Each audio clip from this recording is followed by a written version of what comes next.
Dire, dire. Dire daw.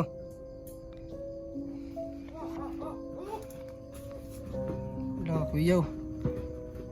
Dol, dire, dol, dire.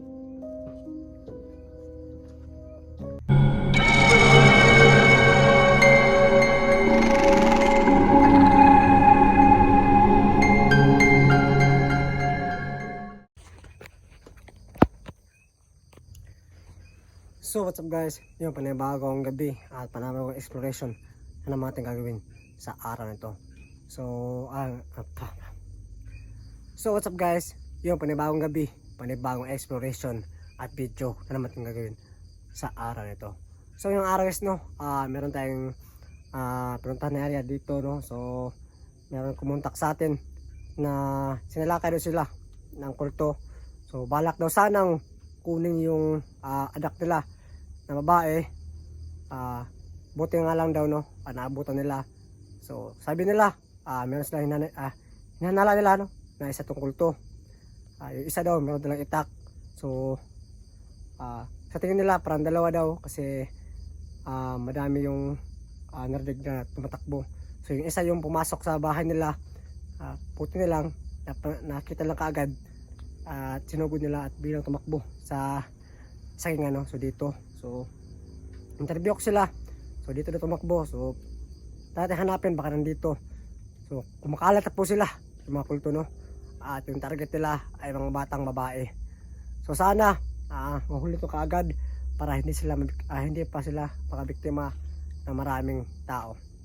So samahan nyo kung yung gabi hanapin yung mga kulto na yun at tayo natin hulihin at gamutin kasi alam naman natin na nakontrol lang sila ng mga masasamang elemento o tao. So kung walang balak magbago, wala tayong magagawa kundi tapusin sila. Pero subukin pa natin na tulungan sila kasi nangailangan sila ng tulong. So ayun, hindi ko sinama sila Makmak at si Agoy kasi sobrang delikado na mission nito at gabi pa. So hindi pa nila binigyan ko po sila ng orasyon para protection sa kanila. Pero hindi pa nila hindi pa nila master kaya sobrang delikado baka sakaling atakihin tayo. So hinahanala pa nila na marami daw yun. So, nandito sila sa loob ng gubat. Sana maabutan ko pa at mahuli sila para hindi na sila makabiktima. So hindi pa tagalin pa, samahan nyo ako na hulihin yung mga kulto. So let's go, tara. So nandito tayo sa likod ng bahay na kumontak sa atin. So natatakot daw sila, pakabalikan daw sila, kaya kinontak nila tayo. So sana hindi pa yun nakalayo. So kumakalat na po sila yung mga kulto. So dapat ingat po tayo sa mga maliblib po ng mga bahay po dyan. Dapat kayo doble alerto para sakaling umatake yung kulto sa inyo at kunin yung mga pamilya nyo So ayun, nababalita na sila na mga kulto na ito lumalagana pa sila. So yung estilo nila ay bumaba sila ng bundok pupunta sa mga bayan na maliglib at tinahunting nila yung mga bata na babae katulad ng rescue natin na isang babae na bata. So sobrang kawawa yung nangyari sa kanya.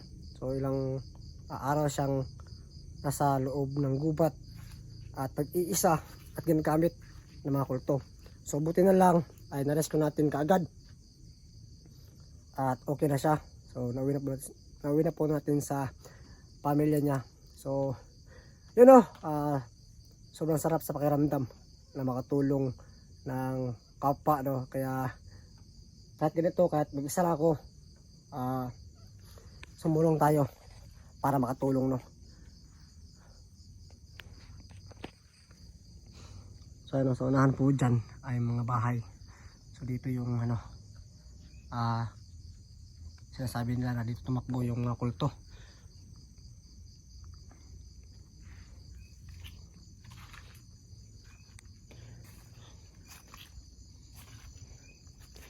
So sobrang nakakaawa yung nasa kanila.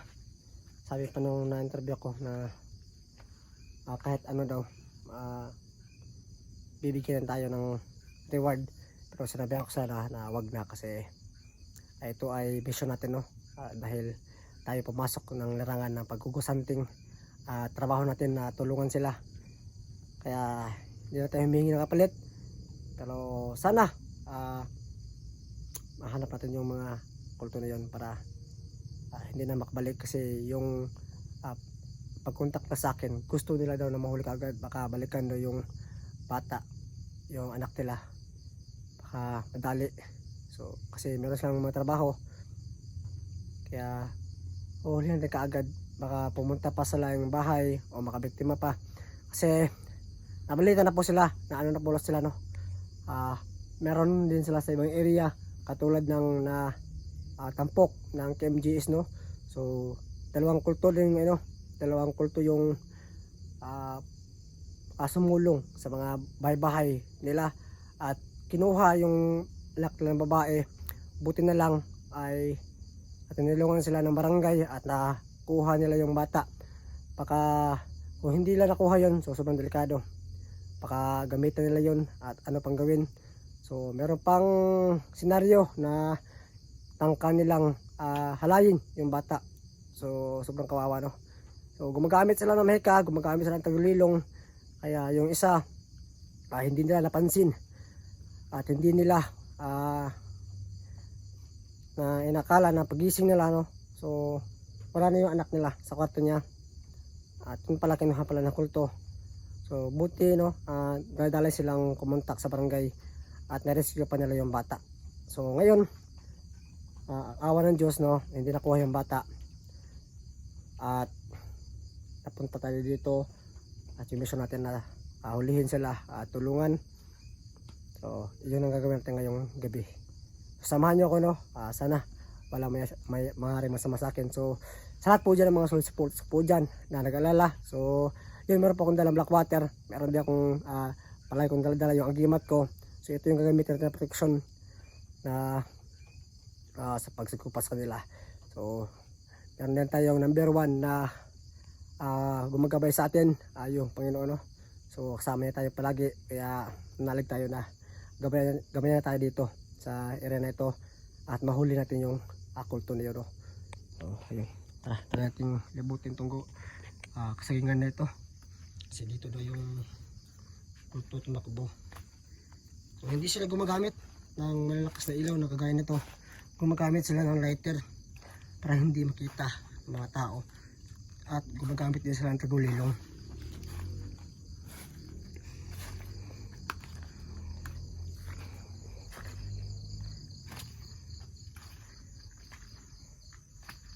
So ito yung ating inuna na mission, no? Sobrang delikado kung hindi natin ito mahuli. At tayo din natin interbihin kung mahuli man natin, baka marami pa sila at papuntahan natin yung kuta nila.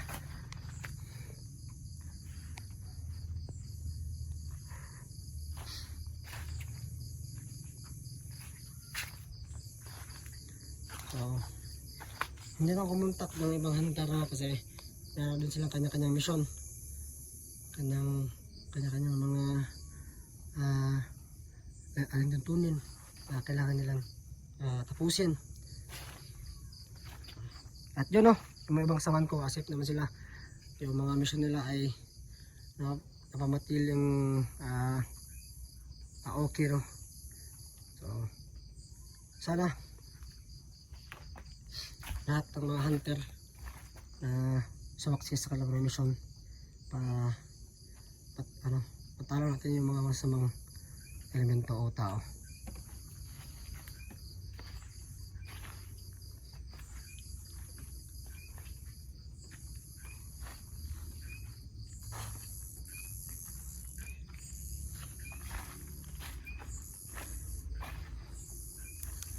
Ayun po, no, hindi ko sila masalamat kasi sobrang delikado yung na to.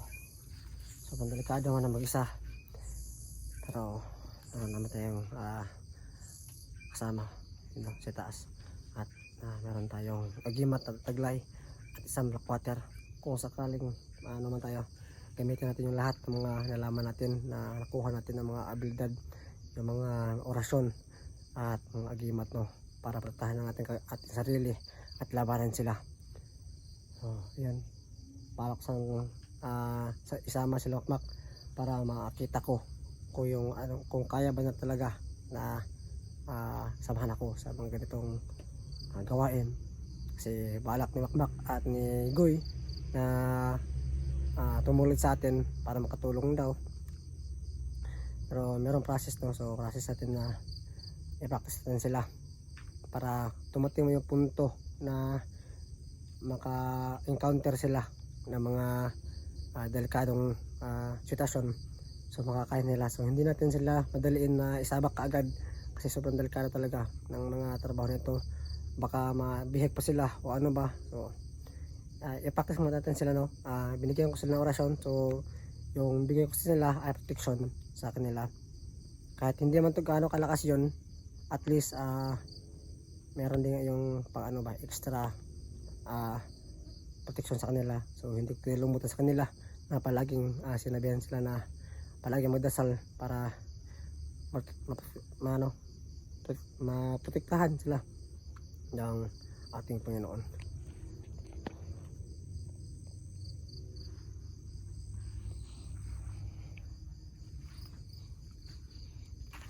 Ulit, nagpapasalamat ako sa mga support sa natin dyan na palagi nakasubaybay sa atin.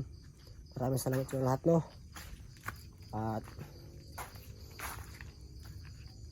sana hindi may sawa na tapos sa akin at sa amin, no, sa mga kagrupo ko, sa mga samahan ko dyan ng mga hunters. So feel ko na andito lang yun. Napapansin ko sa nararamdaman ko nandito lang sila. Kasi una pa lang pagpunta ko dito, meron ako nasa sense na masamang pangitain.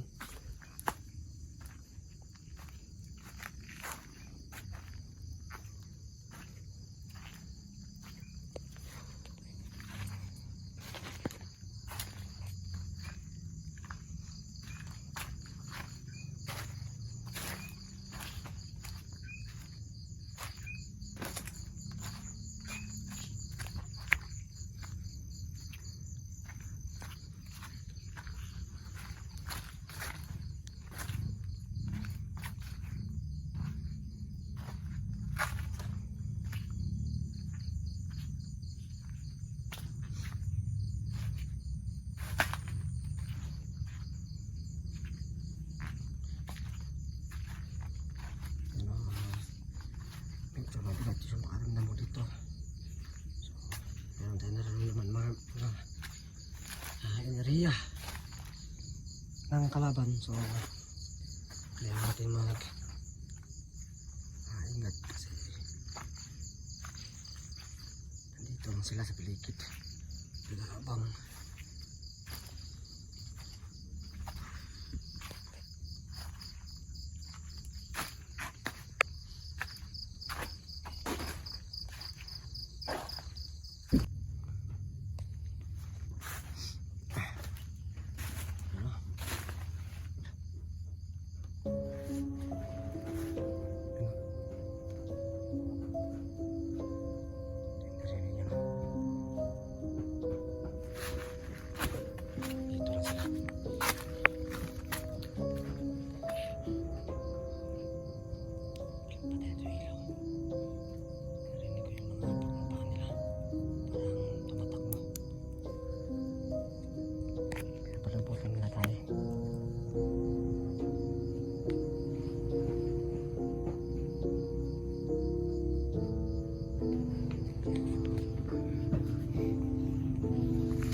Sos na pakita da. Pakita. I said bot mo. Nagagalit ah. Tapang mo, ang tapang mo, ang tapang mo.